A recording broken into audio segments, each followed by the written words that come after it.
Hiob timiensa. Ye chino, Hiob we na no na odome na woda. Na Hiob ase se. Ma eda wo me mu no nyira ne anadwo a ese. Wanyinsan obabanyi no. Eda no nusum ma Onyankopɔn mfiri soro mmisa akire kwan. Na hran biara nhyiran so. Esum ne sunsum enye no. Murunkum ntra so. De ema adekye duru sum enyi no hu. Anadwo no esum ka bi nkuta no. Woma no enya enigye biara afenna no mu. Woma no ma abosome dodo no mu. Hwɛ, anadwo no nya kwawe. Ahurusi adwum biara mmam. Ma wone a wodome da no mmodua. Wona wotumi hanya dankyemra mpompo no. Na hima da kyensonoma beduru sum. Ebetwen han na ebiremma. Na erinhunu adekye ani so atete. Efrise antoma wo apono mu. Na enyi wo haw enhunta mani.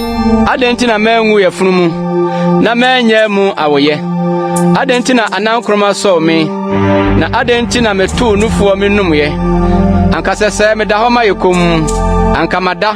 Eno de anka menya ahomeye. Meni ahemfoni asase so mpanima okyekere amanfo faaye no. Anasa meni mapoma wo sika. Wana wade dwetɛ hyehyɛ wɔ afie ama no. Anasa meni hɔ sɛ epomba wakora no. Ana nkɔkoa a wanhunu han da. Ɛhɔ na abɔnefo nha obiara bio. Na abrɛfo gye wɔn ahome. Ɛhɔ ara na reduafo te dwojo. Wɔnte apiafo ne. Ɛhɔ na onipa ketewa ne onipa kɛse wɔ. Na akoa afiri ne uransa.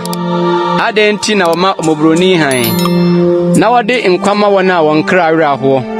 Wana wotwen wowuo na emma na wabore hwehwe no sene akorade. Wana wanije muruso na won ho sepe won se anka obenya damra ne oberema wode ne kwan ehunta. Na Onyankopɔn de ban atwa ne ho ahia. Na mapinisie abesi maduane anemu na misu gu se nsuo. Na de misuro no eno ara ne tome na de makoma tutu ho no eba me so minya ahodwo ne komuye ne ohome. Na ahudwan ara na eba.